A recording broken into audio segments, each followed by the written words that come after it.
Tertulia de Castilla y León. Arrancamos en esta tarde de miércoles en directo, las 6:04, y vamos a hablar de la polémica que saltaba a los medios de comunicación y a los internautas la pasada noche del lunes.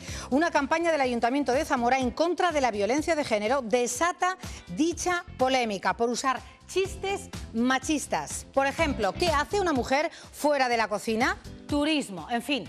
La gracia, no sé quién se la encuentra. Vamos a hablar con la concejala que aprobaba junto con su equipo esta campaña, y invitaremos también a una experta en comunicación, nuestra colaboradora Gemma Martín. Vamos a saludar a nuestra compañera desde Zamora.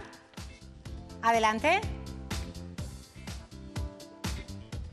Buenas tardes, Cristina. Esta que veis es la imagen de la polémica. Se trata de una de las decenas de imágenes publicitarias que están repartidas por toda Zamora capital.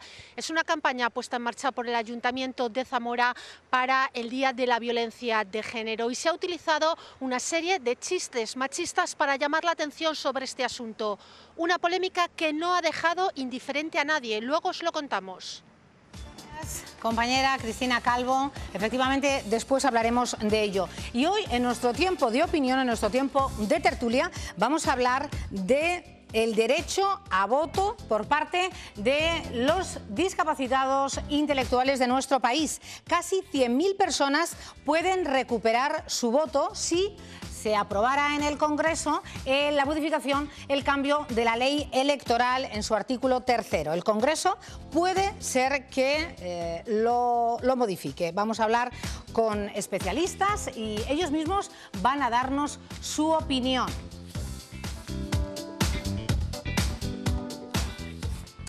El Centro de Investigación del Cáncer de Salamanca ha publicado un estudio que da un paso adelante en la cura del tumor más frecuente entre los niños, la leucemia. Todo se basa en una proteína que hasta ahora se tenía como cancerígena. En este tipo de enfermedades actúa justo al contrario. Sumario. Tiene 21 años, un grado de discapacidad reconocido del 75% y quiere ejercer el derecho al voto. La patria potestad en manos de sus padres se lo impide. Abordamos su situación, que afecta a cerca de 100.000 personas con discapacidad, en nuestro tiempo de tertulia. Los equipos de apoyo psicológico en emergencias, crisis y catástrofes comenzaron su labor en la década de los 70. Conocemos cómo trabajan estos profesionales de la mano del Colegio Oficial de Psicología de Castilla y León. ¿Pensando qué hacer el fin de semana? Participa en nuestro concurso enviando tu mejor instantánea y podrás ganar una estancia para 2 personas en régimen de media pensión con botella de cava incluida. Bueno, pues comenzamos el programa con lo comentado, esa polémica que conocíamos la pasada noche de lunes, antes de la presentación de esa campaña contra la violencia de género.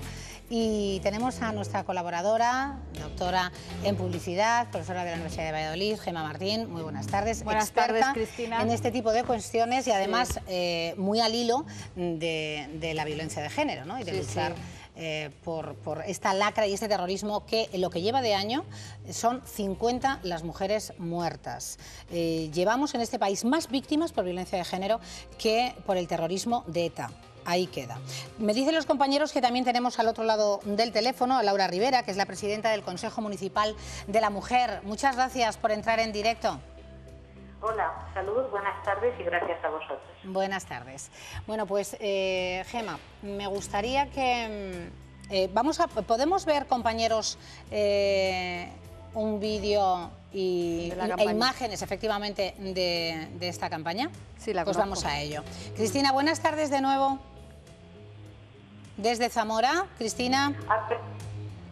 Cristina, buenas tardes de nuevo. Buenas tardes. En Zamora hoy todos los ojos están puestas sobre estas marquesinas de publicidad. Se trata de los anuncios que ha puesto en marcha la campaña que ha iniciado el Consejo de la Mujer del Ayuntamiento de Zamora para la conmemoración del Día contra la Violencia Machista. Para ello ha utilizado una serie de chistes, van cambiando. En esta, por ejemplo, podemos leer en qué se parecen las mujeres a las baldosas, en que las dos se pisan, y después en una tipografía un poquito más pequeña podemos leer que la violencia violencia hacia las mujeres no es un chiste. Campaña polémica, sin duda donde las haya, que no ha dejado a nadie indiferente en Zamora. Partidos políticos y prácticamente todas las asociaciones de mujeres de la ciudad se han posicionado a favor o en contra de esta polémica campaña. El 25 en Zamora, lo han sacado. ¿En qué se parecen las mujeres a las baldosas? En que las dos se pisan. Es un chiste machista y también uno de los mensajes que se incluye en la campaña contra la violencia de género que ha puesto en marcha el Ayuntamiento de Zamora. Una campaña que ya está en la calle. Lo que persiguen sus promotores, que en el humor no se normalice el machismo. Porque socialmente se están admitiendo actitudes que son violentas y que pasan desapercibidas y que configuran una idea de la mujer, una idea social de la mujer, de la que nadie somos culpables porque vivimos en esta sociedad, pero que es que somos responsables para poder cambiarla. Lo que se está poniendo de manifiesto es que existen importantes violencias simbólicas y es lo que hemos querido reflejar. Una campaña que es muy clara en sus mensajes, para las voces en contra demasiado explícita. No creo que unas frases tan agresivas sean para erradicar la violencia. Yo creo que esto, más que erradicar, está confundiendo a la juventud.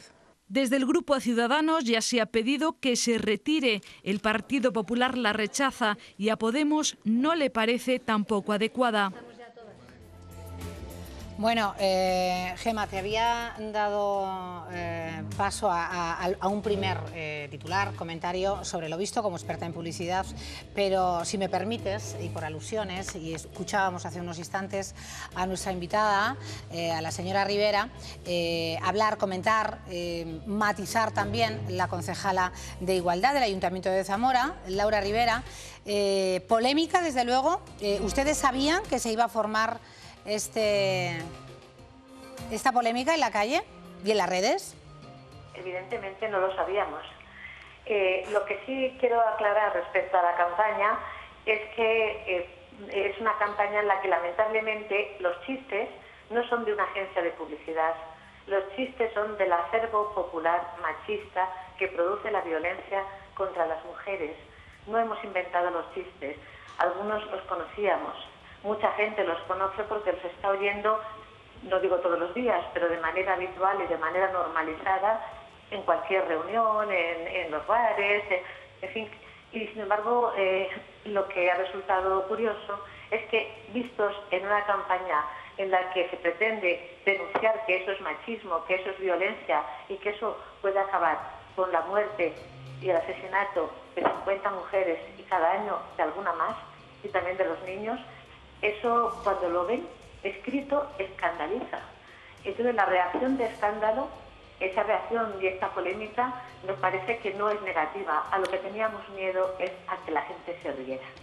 Eso es lo que teníamos miedo, porque podría haber sido una campaña en la que hiciera gracia y se contara otro chiste, se dijera, se ridiculizara, se frivolizara. No, se lo ha tomado todo el mundo muy en serio. Y en ese sentido, no lo sabíamos, pero nos parece que... Pero no me puedo creer, señora Rivera, que en ese Consejo Municipal de la Mujer no hubiera ninguna nota discordante, todos pensaran que era absolutamente acertada y que no iba a crear polémica. Sinceramente no me lo creo, señora Rivera. Yo no he dicho eso. Ah, es que yo le he preguntado, ¿usted pensaba que iba a haber esta polémica? Pensábamos que iba a crear esta polémica. Claro, claro. Tanta no. Tanta no, vale. Entonces sí. De ciudades famosas. No, y en el Consejo hubo voces que también les parecía pues dura, de mal gusto, quizá que no se podía entender, aunque de ninguna manera hubo una oposición frontal. La idea era que todavía llamara más la atención el chiste y luego en letra más pequeña se viera lo que es el mensaje real y es... Eso también se ha criticado, que eso también se ha criticado, el tamaño del chiste pero bueno, y la aclaración. Es que varió el tamaño respecto a la propuesta que nos presentaron una agencia de publicidad. Sí, perdón.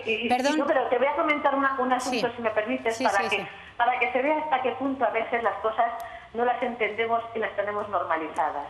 Hubo una persona, y además no recuerdo a qué asociación pertenecía, lo digo con sinceridad, decía, sería mejor poner frases de estas así normales, así como de las que escandalizan menos, como por ejemplo de estas populares de siempre, tradicionales, la mujer con la pata quebrada y en casa. Eso lo dijeron. Hubo una persona que lo dijo. O quiero decir, ¿hasta qué punto nos parece normal que se pueda decir una frase y tomamos y en eso le doy la razón, ¿eh? Pero se dijo eso. En eso le doy la razón. La mujer con la pata preparada en casa... Que nadie debería, claro, que nadie debería de reírse. Claro, sí, lo entiendo porque lo tenemos normalizado y en eso tiene razón. En un grupo de amigos, de chistes, yo creo que nadie, pero no las mujeres ni los hombres, deberíamos sonreír ante tamaña tropelía. Es que me parece algo absolutamente indignante. Hay muchas que no nos reímos con esos chistes, aunque sea políticamente incorrecto, pero tiene razón. O lo toleramos o no nos escandalizamos. Sí, quizás no en la medida que deberíamos.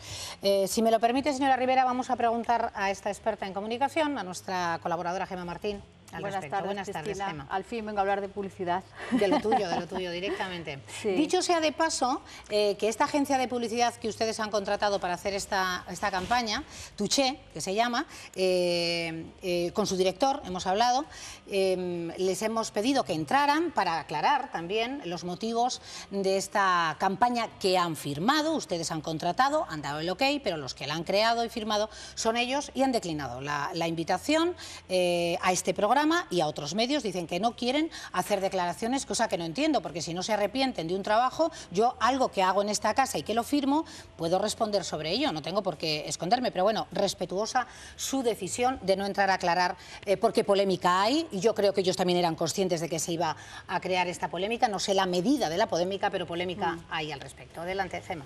Bueno, yo la campaña decir que, hombre, me ha impresionado, la veo muy arriesgada. Sin duda alguna, yo no hubiera dudado nunca, creo en el segundo test, de que esa campaña iba a suscitar polémica. Creo que cualquier publicitario lo ve, que esa campaña va a suscitar polémica.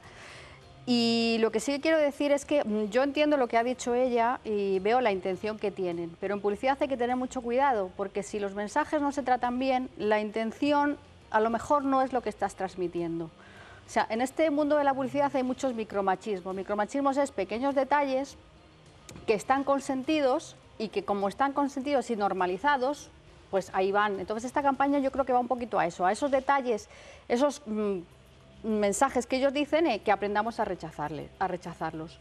Hasta ahí yo entiendo que, bueno, que su intención es positiva, pero yo creo que, primero, norma número 1 en publicidad, el mensaje tenía que ya impactar, vale, se ha conseguido. Tenemos que tener mucho cuidado porque el tamaño en publicidad, aunque suene chiste, sí importa. Y es muy importante, por ejemplo, no, y otras cosas también, pues sí, pero es muy importante en esta campaña que, por ejemplo, el mensaje, el chiste, como tú bien has apuntado, es de un tamaño mucho más grande que la corrección de abajo, de la violencia de género no es un chiste, no te rías de este tipo de chistes. Entonces, cuidado, porque a lo mejor, efectivamente, yo también considero que no es bueno en la publicidad contra la violencia de género estereotipar a la mujer, ni reírse de la mujer, ni aunque sea como un chiste, ni como de paso, ¿no? Como intenta esta campaña. Es decir, si no queremos que la mujer tenga imagen de débil, jamás la pongas como débil. Si no queremos que la mujer tenga estereotipo de belleza, jamás la pongas como de belleza. Y si no queremos que la mujer sea recordada como en la cocina o fuera de la cocina, no lo menciones ni de pasada. Es decir, bueno, si yo quiero que se olvide algo, como en esos chistes, lo que menos debo hacer es nombrarles y mucho menos a este tamaño, en este tamaño así. Esa es la opinión de esta experta en comunicación y en publicidad. Nosotros estamos de verdad contentos de que la invitada, Laura Rivera, haya entrado y haya sido valiente y lo que ha decidido, que es lo que yo creo que es coherencia en la vida, se defienda, se diga, porque no hay ningún problema. Las opiniones todas son respetables y máxime cuando la intención es tan positiva. Otra cosa es acertar o no. Vamos a recordar otro tipo de campañas publicitarias que también tuvieron su momento de polémica. Luego a la vuelta, Laura, si me permites, vamos al vídeo.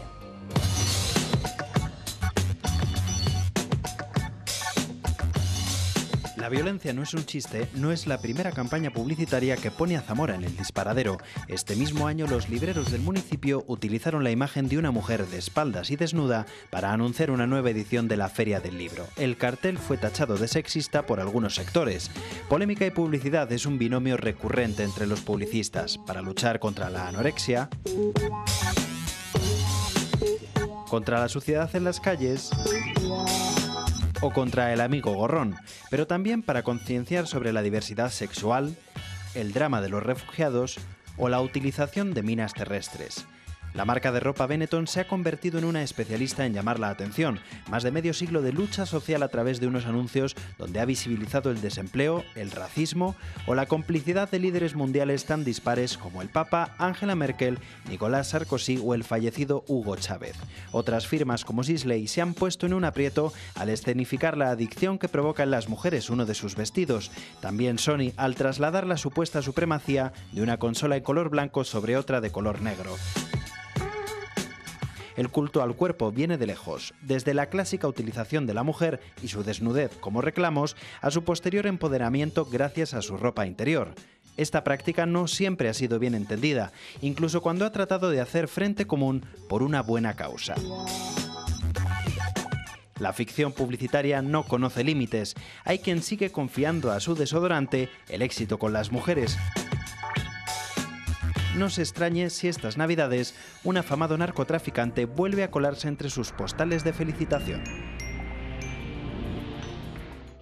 Yo creo que es un vídeo muy ilustrativo del mensaje que queríamos dar. Perdón, señora Minerva, ahora sí puede comentar. Señora Minerva, Laura Minerva, adelante. Perdón, Minerva, Rivera, perdón, no, disculpen. Perdón, es que no sabía, yo digo... Claro, perdón.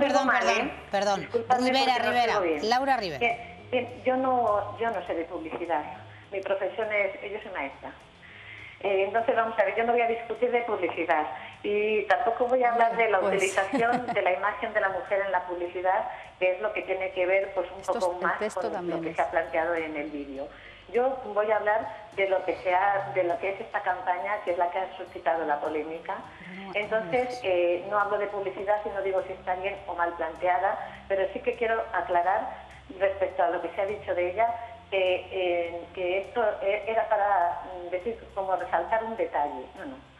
Es una campaña no para resaltar un detalle, ni un chiste machista, sino para hablar de un asunto de fondo. Que es la imagen de la mujer que se tiene en la sociedad y que no se crea el día anterior, antes de que la asesinen, cuando ya se llega al mayor grado de violencia, sino que se va forjando todos los días con chistes machistas, pero también con otros comentarios o con ciertas actitudes que pasan desapercibidas. Y lo que pretende es que pasen desapercibidas. Vale, pues... Ya digo que será equivocado, no, pero sí quería también decir otra cosa respecto a la lección esta de publicidad, que seguramente es buena. Si no queremos que la mujer sea sumisa, no la representemos como sumisa. Si no queremos que esté en la cocina, no la representemos en la cocina. Y si no queremos que esté muerta, no la representamos muerta.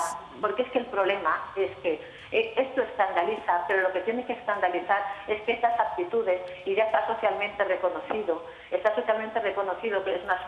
la violencia no es una cuestión, la violencia de género individual, de pareja, sino una cuestión social.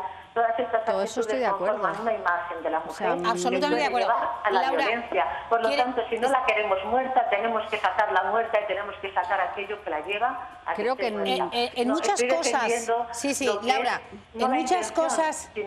Es que tenemos poquito tiempo, Laura. Que estoy de acuerdo con usted, y Gemma me está en algunas cosas lleva razón, la mayor parte de esas cuestiones que está planteando. Pero estamos analizando, dice que no es cuestión de analizar una campaña. Sí, porque es lo que ha suscitado la polémica, la campaña que se ha contratado. La razón de contratar esta campaña y no otra, ¿hubo otras opciones? ¿Salió a concurso o cómo se eligió? ¿Por qué se eligió? ¿Por el impacto? ¿Por qué?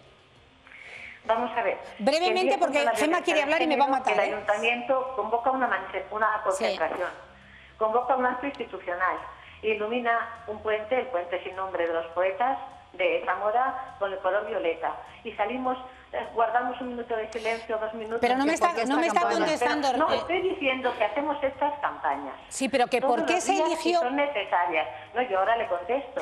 Esto no hemos contratado una campaña con una intención concreta. Ha sido simplemente una propuesta que se nos ha presentado, como se presentan otras, para hacer un curso contra la violencia o para hacer un curso de educación. Y entonces nos ha parecido que hay un elemento que está oculto, que lo vemos con normalidad, que en este caso, con el tema de los chistes, todavía se ve con más normalidad a lo mejor que estos comentarios que se han hecho en las campañas de no sirven para nada. Señora Rivera, si se alarga tanto la respuesta, si no es que la quiera cortar, es que nos vamos de tiempo y Gemma me va a matar porque la interrumpo y no pregunta mucha polémica ella. La respuesta a lo mejor necesita ser un poquito larga, lo siento. Es por el tiempo, yo comprendo es que por el tiempo. Sí, Laura, de todas maneras, cuando se habla de la imagen de la mujer en publicidad, quizás tenemos que aclarar que no nos referimos a la imagen física. El texto es la imagen que tenemos de la mujer a través de los mensajes publicitarios, una imagen construida a través de la imagen y a través del texto. En este caso, evidentemente, no hay imagen física, pero sí hay un texto que transmite imagen de la mujer. ¿Es una campaña buena o es mala? Eso lo dirá el tiempo y solo el tiempo verá si tiene resultados positivos o negativos. Yo personalmente no la hubiera hecho, puedo decir, como publicitaria que trabajo mucho la violencia de género y he trabajado analizando campaña con campañas en las que funcionan o no de violencia de género porque me parece arriesgada y porque considero que, pero esto es una cuestión, en publicidad nada es demostrable, pero yo considero que lo que no quieres que se recuerde y lo que no quieres que esté de moda, no lo pongas tú de moda. Que la intención que se tiene en esa campaña es precisamente hacer concienciar al público de, oye, de estos chistes no te rías. Pues sí, yo entiendo que la intención a lo mejor pretende decir esto, de la violencia de género no es un chiste, por supuesto. Pero esos chistes, yo creo que ponerlos y remarcarlos y encima en tamaño así de grande no favorece nada, los puede poner de moda. Incluso yo estoy convencido de que esta campaña no va a producir el efecto que ellos quieren, que ojalá sea así, porque si produce el efecto que ellos quieren sería positivo, pero yo creo que el efecto, por la forma que tiene la campaña, no va a ser ese, sino que precisamente ponga en moda determinadas cuestiones que mejor habíamos olvidado. Insistimos, gracias Laura Rivera por haber entrado en directo, por haber defendido lo que han sacado adelante con anterioridad a esa campaña contra la violencia de género. Todos, efectivamente, toda la sociedad debemos de no ser cómplices de este terrorismo machista y bueno, pues la campaña ahí está y hemos querido dar cabida a todo tipo de opiniones. Gracias, Laura. Gracias a vosotros, muchas gracias. Gracias, Gemma. Me voy al otro lado del plató. A ti, Cristina. Porque arrancamos nuestro tiempo. Me quedo con ganas de decir más cosas, ¿eh? Ya lo sé, ya lo sé. Además, me quedo con ganas de más. Es lo tuyo. Bueno, vamos hasta otra, Gemma. Hoy vamos a hablar en nuestro tiempo de tertulia, muy buenas tardes a todos, del sufragio en personas con discapacidad intelectual. Ha habido noticias que han hecho que los medios de comunicación nos hagamos eco de la petición por parte de una familia, de unos padres de Ourense, para que su hija, Mara, pueda ostentar el derecho a voto. Luego hablaremos de forma mucho más pormenorizada cuáles son esos detalles y el camino judicial que ha llevado hasta el momento. Pero nosotros lo traemos hoy a nuestro tiempo de tertulia. Tenemos a este lado a Jesús Lozano, que es abogado y experto en discapacidad. Muchísimas gracias, Jesús, por estar aquí. Junto a él, José Manuel Hernández, que es un tutelado de Futudis. Futudis. Sí, bueno. Fundación Tutelar. Efectivamente, Fundación Tutelar. Junto a él, Ismael Martín, coordinador de esta fundación. Gracias por estar aquí. Nuestro colaborador habitual, Carlos García, historiador, nuestra periodista más internacional, Mili Gómez, y el padre de una niña, una jovencita, que tiene síndrome de Down, discapacidad. Gracias, Óscar Celemín, por estar aquí. Y además, tú tendrías que hablar mucho del tema anterior.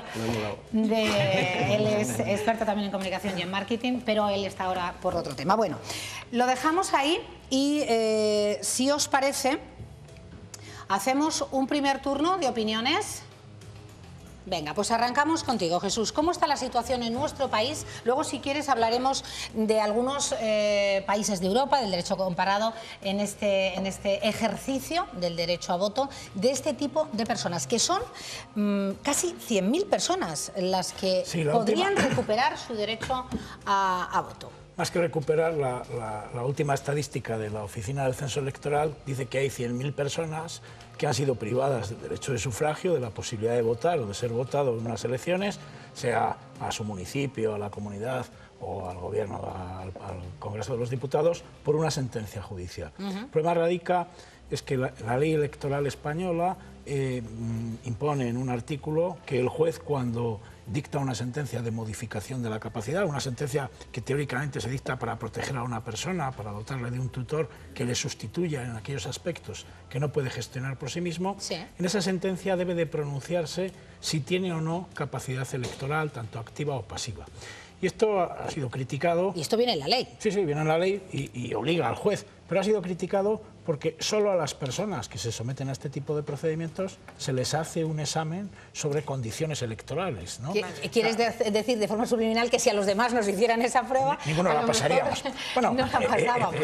Y además podría cuestionarse, incluso alguna sentencia se pronuncia, esto es lo que menos se entiende, que que se tiene capacidad para votar, derecho de sufragio activo, pero que no se tiene derecho de sufragio pasivo, que no se puede ser alcalde o no se puede ser diputado. Y esto ya sí que no se entiende, que alguien sí que tenga capacidad para votar y no para ser elegido no tiene sentido. Entonces, hay una convención de derechos internacionales de las personas con discapacidad, hecha en Nueva York en el año 2006, que prohíbe precisamente discriminaciones objetivas de este tipo, ¿no? Entonces, el que a una persona por razón de discapacidad se le examine en esta capacidad, que es la excusa que utiliza el legislador para decir que bueno, puede haber un voto manipulado o condicionado, es lo que no se entiende. Es verdad que hay una tensión entre dos problemas. Hace bastantes años se produjo unas diligencias penales, quiero recordar, en Palencia, porque se cuestionaba que alguna residencia de personas mayores llevaba furgonetas al colegio electoral con las personas asistidas, con el voto en el bolsillo y votaban todos ellos. Esta es una situación indeseable.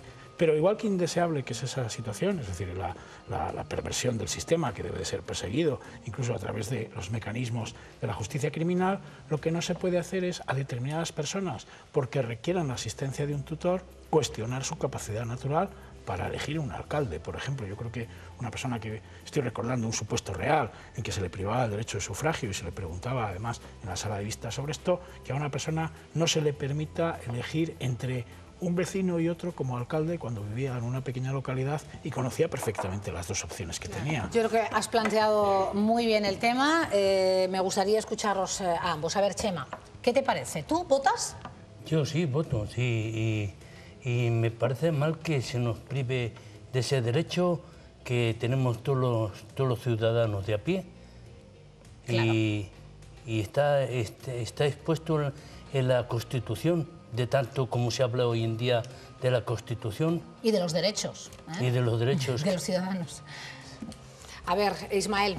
Hola, buenas tardes. Buenas tardes. Pues nosotros como una entidad que tutela a personas con discapacidad y que les presta apoyo, evidentemente también estamos un poco en contra en este tema, ¿no? Y apoyamos las acciones que se están realizando, ¿no? Tanto individuales, como es el caso de la familia de Galicia, como todas las actuaciones que se están haciendo desde Plena Inclusión y el CERMI. Nosotros sí que tenemos que poner sobre la mesa que de los aproximadamente 500 tutelados a los que prestamos apoyos en todo Castilla y León, el 70% aproximadamente sí que tienen restringido el derecho a voto. El 70%. Y el otro 30% no lo tiene restringido, por lo cual lo puede ejercer como cualquier ciudadano. Y sí que estamos teniendo algunos casos en los cuales las propias personas que tienen restringido el derecho a voto nos están pidiendo que iniciemos un proceso para revisar su capacidad. Hace el año pasado, si no recuerdo mal, hubo una recuperación del derecho a voto y tenemos a 2 personas en Palencia que van a iniciar también el proceso. También tenemos casos en contra, que habiendo habido una sentencia de modificación de la capacidad restringiendo el derecho a voto, se ha recurrido y se perdió, como fue un caso en Burgos. Entonces, bueno, es un derecho que nosotros tenemos que, evidentemente, poner los apoyos para que las personas puedan ejercerlo. Bueno, y en todo caso, posibilitar esa reforma, ¿no?, de la que hablaba el señor Lozano. Carlos. Yo creo que esta polémica es tan antigua como la democracia. Quiero decir, ya Platón hablaba de seleccionar un poco a la gente a la hora de votar. Eso tenía un nombre, bueno, tiene un nombre que ahora está muy de moda por el tema del Brexit, por el tema de quién votó el Brexit o quién ha votado al señor a Bush, ¿no? No a Bush, no, al Trump, perdona. ¿Quién votó a ese señor? Entonces, se llama epistocracia, ¿no? Un poco que seleccionar a los más selectos, a los que realmente pueden dirigir el rumbo democrático de los demás porque somos menores de edad. Pero es que lo que está pasando ahora mismo, de alguna forma, con esta gente, pasó hace un siglo con las mujeres, que también de alguna forma se las trataba como a gente que no tenían de segunda, que tenían la tutoría, que pasaban, yo lo he dicho muchas veces, la tutela del padre al esposo, y entonces tampoco tenían derecho a voto. Quiero decir, no se puede generalizar, no se puede, en todo caso, vamos a ver, si una persona está capacitada, como yo veo en muchos casos, para trabajar y aportar a la sociedad su parte de impuestos, me imagino que tendrá derecho a elegir quién quiere que administre sus impuestos. Mili. Bueno, en un país que hablamos de igualdad de oportunidades para todos, yo considero que también esto es un tema un poco polémico en el sentido de que por qué a unos y otros no, sobre todo cuando hablabas de que puede ser influenciable. Pero ¿quién puede ser influenciable? Si muchas veces los jóvenes votan por los que votan los padres y muchas veces los abuelos votan porque le dice el nieto, abuelita, vota por esto porque necesito algo. Es decir, la influencia es una excusa. Que se lo digan a los escolares de 5 años de Exactamente. Cataluña. La influencia es una excusa en general para esto. Óscar, ¿cuál es tu opinión A mí lo que me asusta es que haya 100.000 personas que han sido incapacitadas por su... No, incapacitados no, serían 100.000 las personas que podrían votar en España. Que podrían, porque han sido anteriormente incapacitadas, ¿no? Han sido privadas de incapacidad. Por razón de una sentencia de incapacidad. Pero porque han dicho los padres, han dicho los tutores que tienen que ser unas personas que tienen que estar incapacitadas. Bueno, los padres o el propio Ministerio Fiscal. Ya sabes que el proceso de incapacidad no solo se inicia por los familiares, se puede iniciar por las instituciones a través del Ministerio Fiscal. Las estadísticas hablan de que la mayoría de las sentencias de modificación de capacidad se instan por el Ministerio Fiscal, mayoritariamente. Pues a mí eso es lo que más me asusta, ¿no? Pero que dar a recurrir a eso.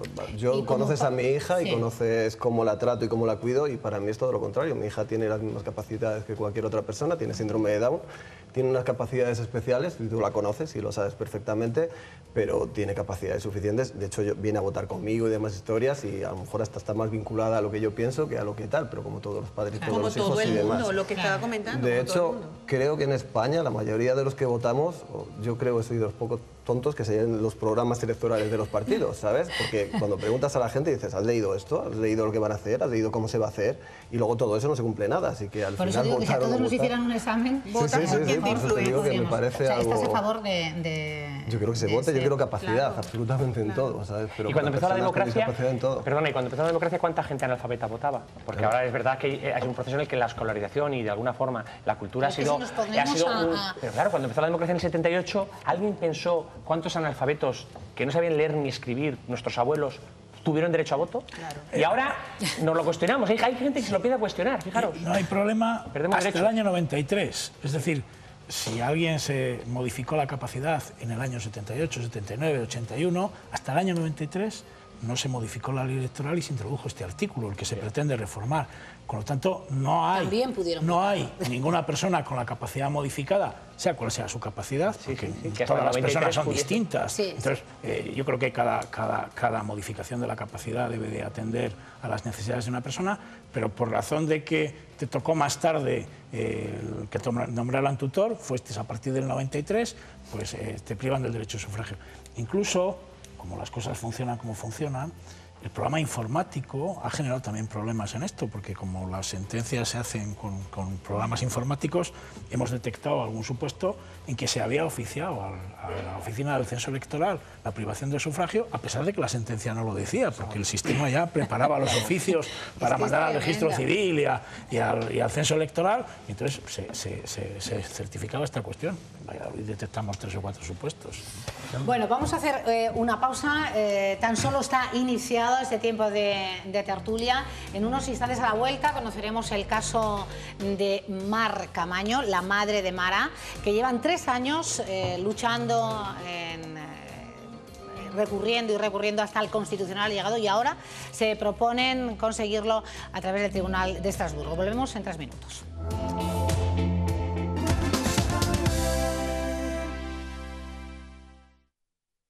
Bueno, hoy seguimos hablando del posible cambio electoral, el sufragio en personas con discapacidad intelectual. Llegarían a unas 100.000 las personas que podrían recuperar ese derecho a voto. Vamos a irnos a ustedes, ciudadanos de esta comunidad. Les hemos planteado esta cuestión y esto es lo que nos han contestado. Me parece muy bien que voten. aunque estén intelectualmente, digamos, lo corto. ¿Por qué no van a votar? ¿No tienen derecho? Son personas igual que las demás. Hombre, pues mal. Si tienen una incapacidad... Siempre que no les manipulen, que voten. Hombre, habría que valorar la discapacidad, ¿no?, que tienen. Lógicamente, no todas son iguales. ¿Y razonan lo suficiente para hacerlo?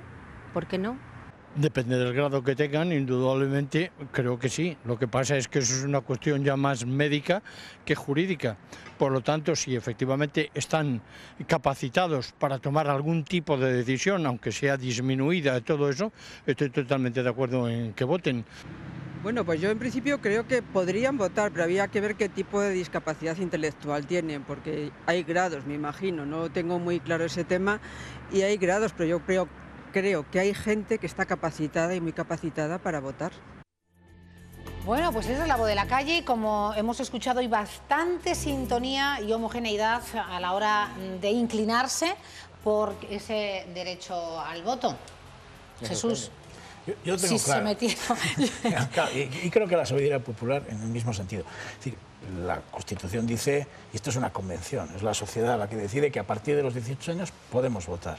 Entonces no se pueden establecer circunstancias objetivas distintas. Si la persona tiene una discapacidad que le hace necesaria, le hace que tenga apoyos, lo que tiene que hacer el juez en la sentencia de modificación de la capacidad es prestar apoyos, no restringir derechos, sino permitir el ejercicio de los derechos. El resto, el control de la manipulación es general. Pero es general, absolutamente. El mismo y todos para coincidimos las personas en ello. que tengan la capacidad modificada y las que no. Claro. Y hay personas siempre más permeables, con menos criterio, y hay otras mucho mejor informadas y menos influenciables. Tenemos a Mar Camaño, que es la madre de Mara. Muy buenas tardes, desde Esteiro, La Coruña. Hola, buenas tardes. Buenas tardes, gracias por atendernos.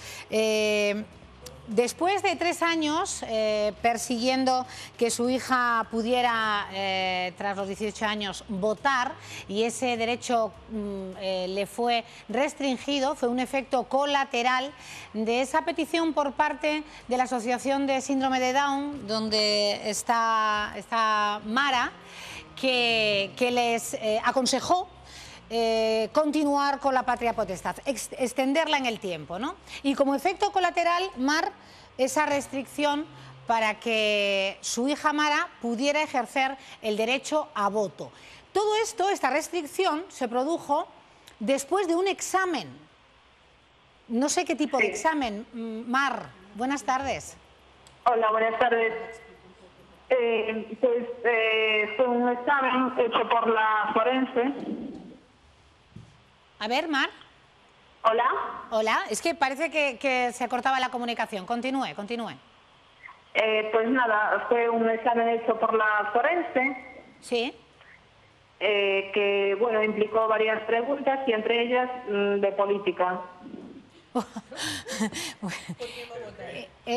O sea, preguntas sobre política, claro, ya sería mucho filtrar, ¿no?, qué tipo de preguntas, pero usted de lo que se quejaba, y por eso interpusieron y han ido recurriendo a lo largo de estos años, interpusieron esa demanda porque, no sé, ¿por qué un examen a Mara y no a mí, por ejemplo? Sí, claro. Efectivamente, porque se lo hacen a ella y no a nosotros. Claro. Lo que pasa es que tanto en primera instancia como en la audiencia, como en el Supremo, en el Constitucional, ahora está en Estrasburgo, ha sido negativo, con matices, pero la sentencia y el fallo no ha sido a favor de su requerimiento, ¿no? No, bueno, en el Supremo sí, el fiscal hizo un voto particular, y en el Tribunal Constitucional la vicepresidenta sí que nos anima a seguir, porque entiende que es una discriminación. Claro. Entienden que es una discriminación. Aquí tenemos a un letrado y además experto en estos temas. Jesús, no sé si quieres comentar, o alguien a Mar. Primero, tienen muchísimo mérito los padres porque han tenido que sostener ellos el recurso. Costoso, incluso la Fiscalía pidió una aclaración a la sentencia del Tribunal Supremo que no prosperó y ellos han seguido adelante y solo con insistencia de los particulares se consigue modificar la reforma.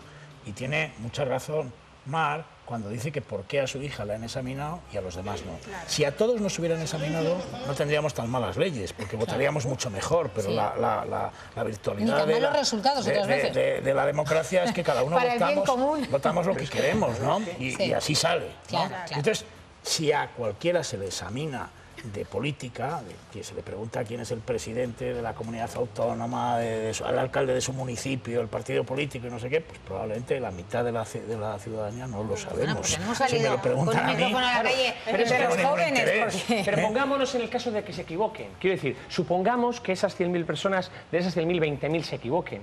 Quiero decir, en el Parlamento estamos acostumbrados de este país donde la gente vota una cosa y 4 años después dicen nos equivocamos con aquel voto y no pasa nada. Cuando, por ejemplo, un partido político ha aprobado la reforma de la Constitución y ahora se les llena la boca diciendo en aquel momento no tuvimos que hacerlo y lo hicimos. Quiero decir, también se equivocan los políticos y por eso no se les incapacita. Quiero decir, es que hay argumentos tan sumamente peregrinos para de alguna forma no dar un derecho que viene en la Constitución. Todos los españoles somos iguales.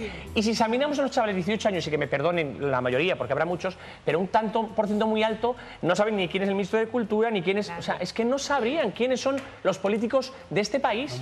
Claro, pero el error está en la propia ley, no en los jueces, porque siempre echamos la culpa a los jueces. No, la ley es la que está sometido al imperio de la ley. Y la ley es la que le dice, perdón, ya te dejo, Chema, la ley es la que le dice, cuando tenga usted que dictar sentencia de modificación de la capacidad, tiene que pronunciarse sobre eso. Por eso el juez pregunta, y por eso el Supremo ha confirmado la sentencia de la Audiencia Provincial, porque se había preguntado. Y este es el error. Si a Mar la hubieran avisado, cuando le aconsejaron el continuar con la patria potestad, para evitar estafa a terceros, en fin, bueno. Si le hubieran avisado de este posible efecto colateral, Mar...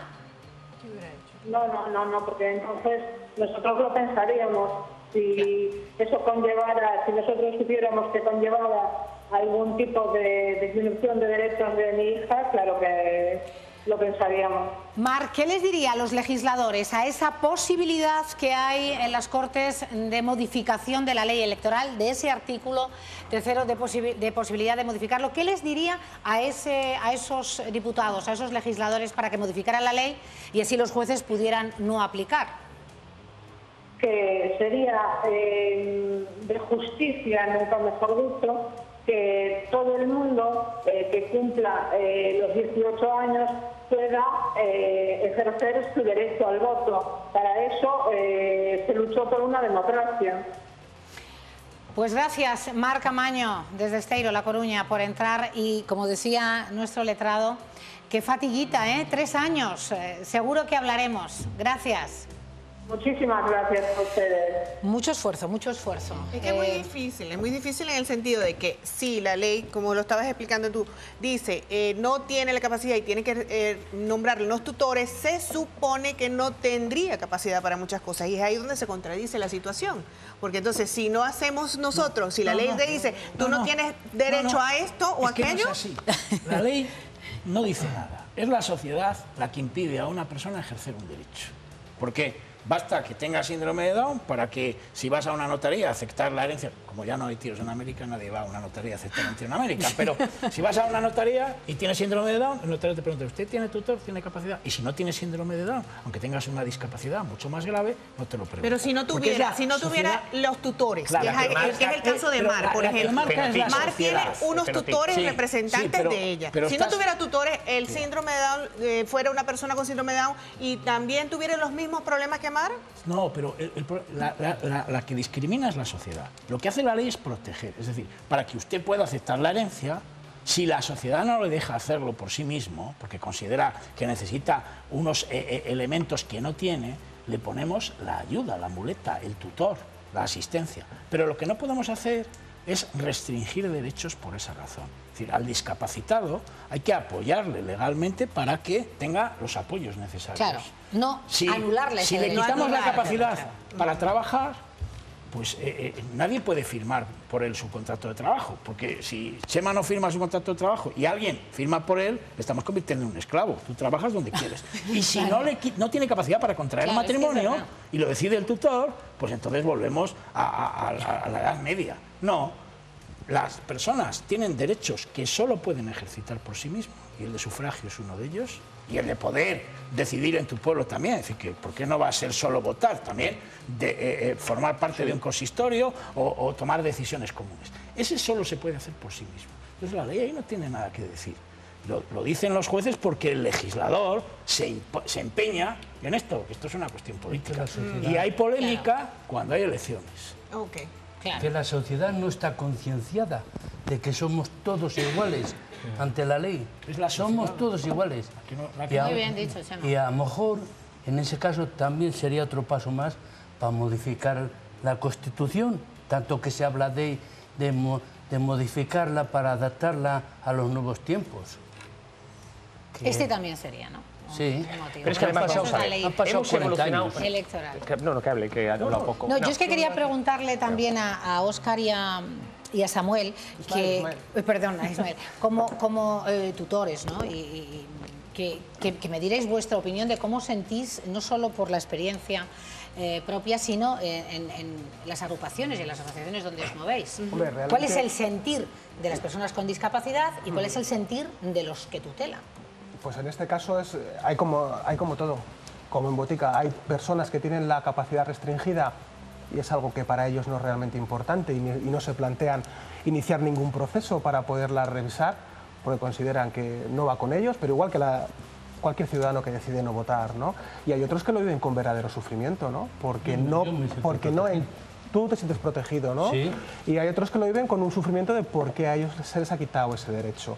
Pero evidentemente la sociedad lo que tiene que ir es un paso más allá. Una vez que esta ley pueda modificarse y estas 100.000 personas puedan acceder a este voto, evidentemente hay que prestarles todos los apoyos para que puedan votar con el mayor nivel de garantía. En ese apoyo que se refería Eso es, y supone que las entidades que les prestamos apoyo, las familias y la sociedad en general, pues ponga esos apoyos, haya posibilidades de acceso a la justicia y de acceso al voto pues con el mayor nivel de garantías y que las personas lo hagan siendo conscientes de lo que realmente están ejerciendo, ¿no?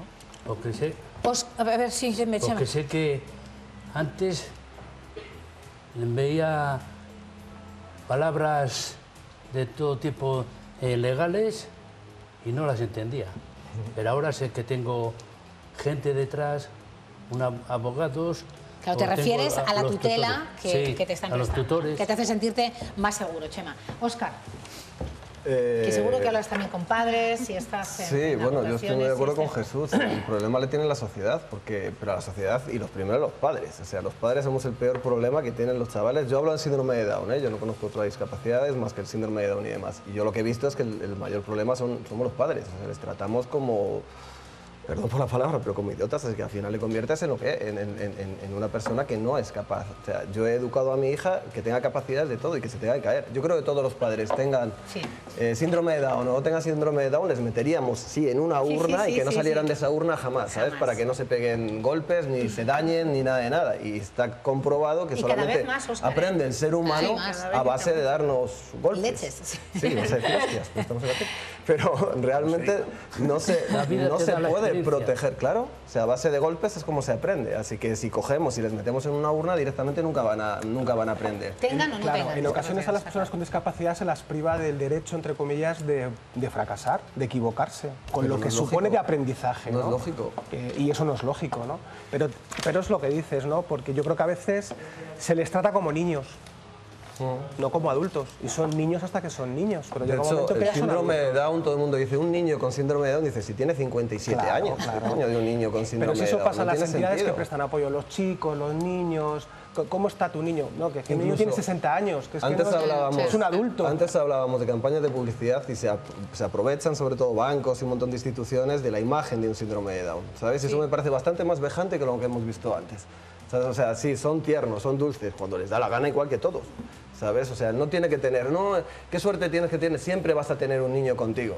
Vaya, te dices gente de gilipolleces de esas que te quedas con una cara oído, todos. Es el niño del doble amor, siempre va a estar contigo. Nunca te va a decir, yo mi hija con 18 años que se vaya con el novio a casarse. Además, yo te lo he oído en más de una ocasión. Sí, sabes que lo va a hacer, vamos. Y además que ella está convencida de eso, ¿sabes? Pero porque yo todos los días se lo digo, y que es completamente normal. La sociedad y los propios padres. Yo estaba en un bar pidiendo algo y va Lucía, ¿sabes? Que va Lucía, pídeme a mí una cerveza y pídete tú lo que quieras. Y me viene el camarero, oye, que tu hija me ha pedido esto, ¿es verdad? Pero no lo has oído, tío. ¿Sabes? O sea, cosas, o sea, esa es lo que pasa en la sociedad. Somos normales con distintas capacidades, pero... Que todos tenemos discapacidades, ¿eh? Por supuesto. Todos, todos. Bueno, pues un placer haberles podido contar a los espectadores lo que está sucediendo. Ya nos hemos quedado el derecho comparativo para otro día, Jesús, lo que está sucediendo en el resto del mundo con respecto a este tema, pero os agradezco vuestra presencia aquí, como siempre, y vamos a irnos directamente a un regalazo, a un premio que, si son tan amables como lo son y tan fieles cada tarde, nos sigan enviando fotografías para compartir con el resto de la audiencia a través de www.weekendes.es, el portal líder temático que les ofrece importantes descuentos, grandes fines de semana, ofertas y sobre todo actividades a realizar. Hoy llevamos ya unos días presentándoles el hotel. Compañeros, por favor, que lo sabéis todo. No lo saben nada. Bueno, pues que no puedo decirles el hotel. A ver... Ribera del Corneja, ahí está, estáis rápidos. Ribera del Corneja es el hotel que la próxima semana viernes sortearemos una estancia de 2 días en régimen de media pensión. ¿Quieres participar con nosotros de tus momentos especiales? Envía las fotografías o vídeos de ese maravilloso viaje, de tus reuniones familiares o de aquello que te hace sentir orgulloso y sacar pecho al WhatsApp del programa 682 787878. En Vamos a ver, queremos disfrutar de ellos. Qué simpáticos estos vecinos que tiene el río Esgueva de Valladolid y que nos envía Rosa María Fernández. Petra Merino y su hermana nos invitan a hacer una ruta de senderismo por los secretos de Tonda, en Guijuelo. Lourdes Gómez, ahí que tendrán los atardeceres en otoño que tantos gustan.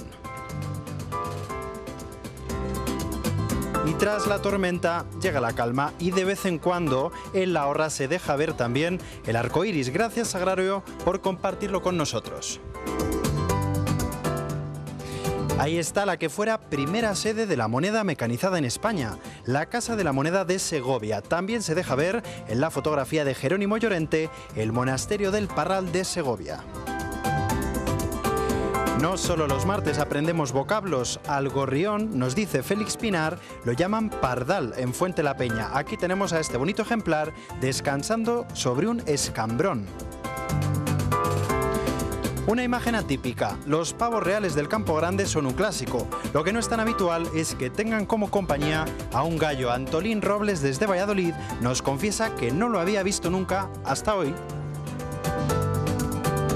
No se dejen engañar por los colores cálidos de la fotografía de David Riesco, atardecer frío en Calzada de Bandunciel. A la rica mandarina, tomen nota los que quieran quitarse unos kilitos de más.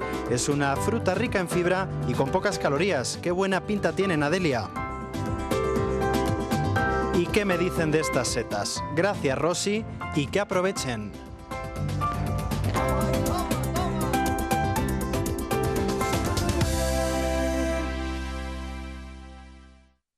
Vamos a hablar de temas muy interesantes, lo que venimos haciendo durante toda la tarde, eso esperamos. Bromas aparte, nuestro siguiente invitado es el vicedecano del Colegio Oficial de Psicología de Castilla y León, el señor Vicente Martín, al cual agradecemos mucho su presencia en Vamos a ver. Buenas tardes. Buenas tardes. Vicente Martín. Vamos a hablar con él de la psicología en el ámbito de las emergencias y de las catástrofes. Le estaba yo comentando a nuestro invitado que es un tema sumamente interesante y que suscita la curiosidad. De hecho, yo estaba preguntándole, bueno, Vicente, ¿cómo se afronta y se enfrenta un profesional de la psicología ante una emergencia? Que me estaba comentando hace unos minutos que, bueno, y días atrás igual, pero que hoy hay una emergencia que habéis tenido que atender en una capital de Castilla y León. En una emergencia o en catástrofes, y todos nos vienen a la mente sobradamente momentos en los que hemos tenido que afrontar mediáticamente la catástrofe, pero no a lo mejor en la piel de uno. ¿Cómo se lleva a cabo esa tarea tremenda de información? Bueno, decir que este tema es un convenio entre el Colegio Oficial de Psicología y el 112. Entonces, ¿cómo se lleva? Pues una vez que el 112 activa, yo llamo a cualquiera de los colegios de Castilla y León, psicólogos preparados en este ámbito profesional, y a partir de ahí nos desplazamos al lugar. Si es una pequeña emergencia, pues van 2 psicólogos.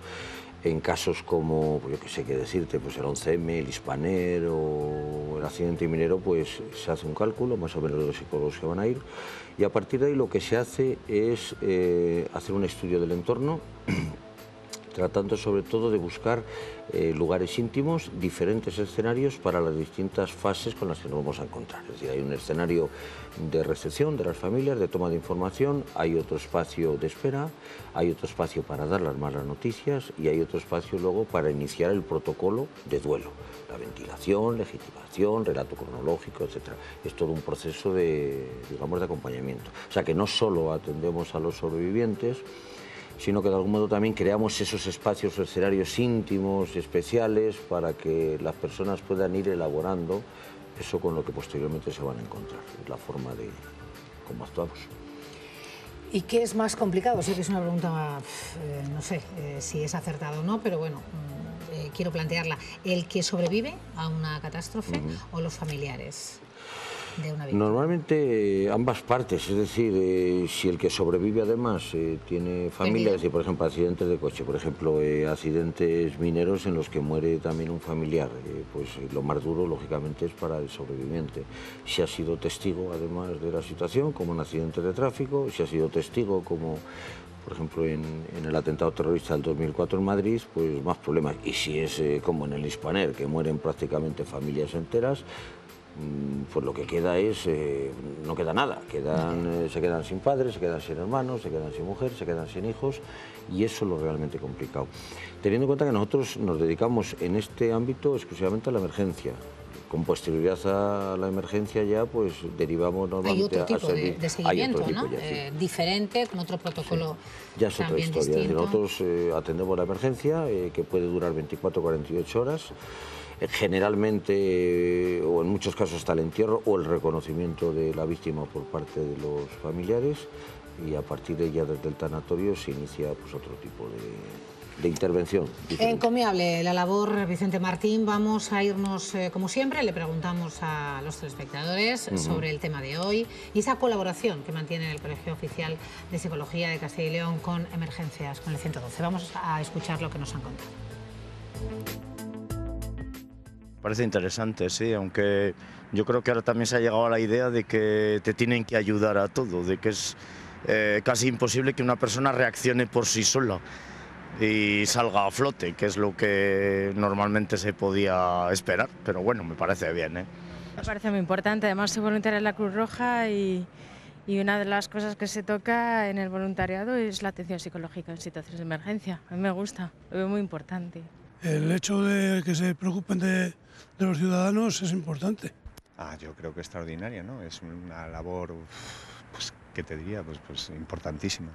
Para alguien que le ha sucedido algo grave o algo catastrófico o tal, imprescindible. En cualquier momento en que surge una necesidad de que alguien puede verse mal, entonces esa ayuda es fundamental para mí. Porque sobre todo hay que saber tratar a las personas y tener delicadeza y comunicarse con los colectivos más delicados. Y yo creo que los psicólogos hacen una buena labor. Bueno, imprescindible, buena labor. Ustedes cumplen con nota la opinión de la ciudadanía. Eso lo ¿Qué les gustaría a intentamos. otros gremios? Sí, es lo que intentamos. Ten en cuenta que se produce cuando nosotros nos desplazamos en esos primeros momentos a dar una mala noticia, podemos pasar toda la noche con la familia o en un tanatorio o en el lugar de los hechos, pues se produce realmente una relación muy empática, muy afectiva, digamos, entre los familiares y los psicólogos. De hecho, nos lo agradecen luego posteriormente. O sea, para aquellos escépticos, decir que una vez que uno pasa por una situación de estas, lo más importante es sentirse acompañado, y es lo que nosotros hacemos. Pero ojo, es que acompañar no es estar al lado, acompañar es ventilar, acompañar es poner a la persona en la situación en la que se encuentra, es hacer un pronóstico hacia el futuro, es preocuparse de qué va a ocurrir. Cosas que a veces nos encontramos, como que la gente cuando tiene una desgracia, pues a lo mejor se le ha olvidado incluso la medicación en casa, o se les ha olvidado el teléfono y no saben cómo contactar con los familiares, o no piensan que al día siguiente los niños van a tener que ir al colegio. Claro. Entonces, de algún modo nosotros tenemos ya un protocolo que contempla todo este tipo de situaciones. Entonces la persona se siente apoyada, se siente... Claro, como apuntaban, imprescindible la labor de los psicólogos en este tipo de situaciones. Vamos con una pregunta.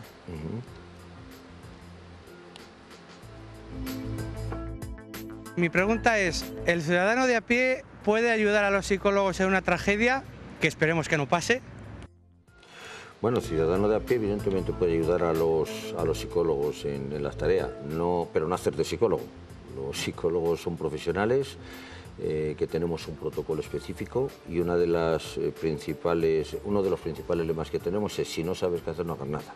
Entonces, evidentemente, claro que los ciudadanos pueden ayudar. De hecho, lo hemos visto en Madrid en el atentado, lo hemos visto con los mineros, lo hemos visto en Gaspar Arroyo en Palencia, cómo los ciudadanos ayudaban, apoyaban. Sí. Claro que pueden ayudar. Nunca hacer una labor psicológica, pero sí lo que llamaríamos un apoyo personal o un apoyo humano. Nunca un apoyo psicológico, porque se supone que son los profesionales lo que tienen que hacer. Vicente, relataba hace unos instantes situaciones que hemos vivido, algunas de ellas en nuestra comunidad. El propio profesional de la psicología, hay veces que le sobrepasa la situación. ¿Usted recuerda haber vivido alguna catástrofe en este sentido que le haya impactado sobremanera y que luego haya necesitado un apoyo? No, pero sí he sido testigo de situaciones que sobrepasan. Concretamente yo no. Yo tengo la suerte y a veces la desgracia de ser coordinador, con lo cual yo tengo la libertad de entrar y salir en la situación. Una de mis labores es velar por el equilibrio precisamente de los que trabajan, del equipo. O sea, que hay veces que entro, pero también tengo que mantener una distancia lo suficientemente lejana como para poder con distancia observar. La situación. Pero claro que hay situaciones que desbordan, pero también a los cuerpos y fuerzas de seguridad del Estado, también a los bomberos, también a...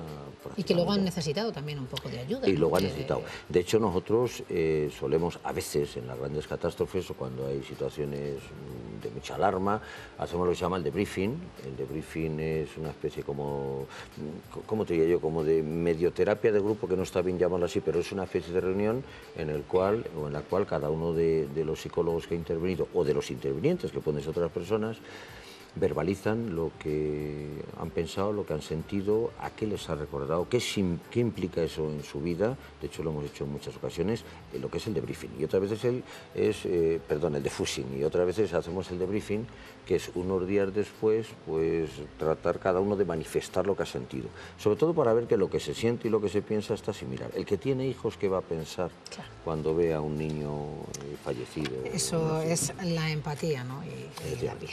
Vamos con otra pregunta, Vicente. ¿Cuánto pueden llegar a durar las secuelas de una catástrofe o una tragedia? En el sobreviviente siempre. Muy interesante, ¿eh? En el sobreviviente siempre. O sea, eso de tranquilo que se va a pasar con el tiempo, nunca se pasa con el tiempo. O sea, no se puede, pasado el luto, superar. No. Por ejemplo, la pérdida de un hijo, que yo he escuchado algunos padres, otros no, ¿eh? Claro, ahí entraríamos en el concepto de superar. Yo diría que no. Olvidar, no. ¿Qué sí se puede hacer? Pues aprender a vivir con ello, encima. Cada minuto, cada día, cada mañana, cada atardecer, cada sábado, cada puente, cada fiesta, cada cumpleaños, cada Navidad, cada Semana Santa, al cepillarse los dientes, al cenar, eso va a estar siempre ahí. Entonces la gente va aprendiendo a soportar ese dolor y a aprender a vivir con ello. Pero el concepto de superar, nunca. Y más cuando en caso ¿Superar qué sería, Vicente? Superar sería pues olvidarse de la situación y como que aquí no ha pasado nada. Es decir, cuando pasa una desgracia, el sobreviviente ya, la muerte va a tener un significado, la pérdida va a tener un significado a nivel tanto emocional como a nivel cognitivo, como en el rito ya diario de toda su vida. O sea, lo de superar no. Digamos, nosotros siempre decimos que se aprende a vivir con ello, pero con ese dolor y con ese sufrimiento. O sea, que se va amortiguando, pero está ahí. La amígdala es el área del cerebro donde parece que se acumulan todas las emociones y hay que generalmente irla taponando de forma continuada. Hay que taponar a veces esa amígdala, a no ser que te la vaya destapando un profesional paulatinamente para aproximaciones sucesivas, pero si no, siempre, no hay superación posible. Y la vía más segura para ir solucionando y destaponando esa amígdala es un profesional. Un profesional, psicólogo y experto pues en duelo, es que los hay, igual que hay psicólogos expertos en infantil, hay psicólogos expertos pues yo qué sé, pues en laboral, hay psicólogos expertos en duelo, específicamente trabajando en cómo hacer que una persona aprenda a sobrellevar la muerte de ese ser querido. Y tenemos buenos profesionales, además, en nuestra comunidad de Castilla y León. Gracias, Vicente Martín, vicedecano del Colegio Oficial de Psicología. Vamos a poner un punto, después de haber hablado, que hay que hablar de estas cosas porque es la vida misma y tenemos que saber con qué resortes contamos.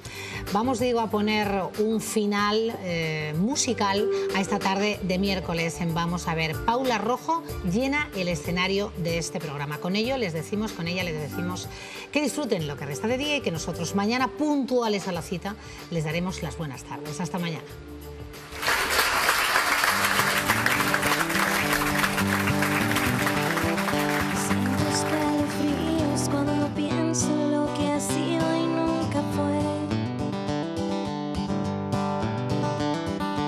Dos almas gemelas que se hablaban con miradas y un café. Y ahora vuelvo a nuestro bar, donde el recuerdo quedará. Y espero a que me vuelvas a llamar, porque es tu voz lo que yo más voy a extrañar. Falta otra mitad. Guardo nuestras fotos, las repaso cuando llueve en mi sofá. Y cuando cae la noche te imagino, puedo oírte respirar. Y ahora vuelvo a nuestro bar, donde el recuerdo quedará.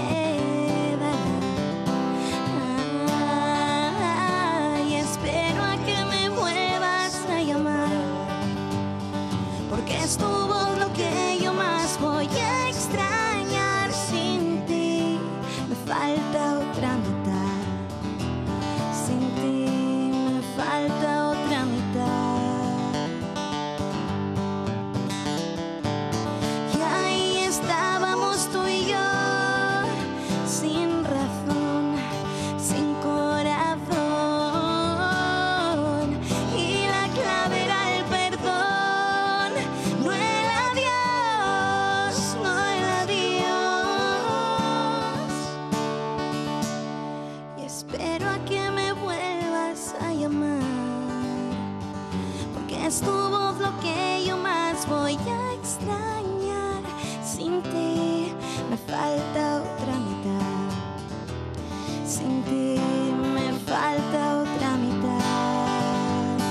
Y espero a que me vuelvas a llamar, porque es tu voz lo que yo más voy a extrañar. Sin ti me falta otra mitad.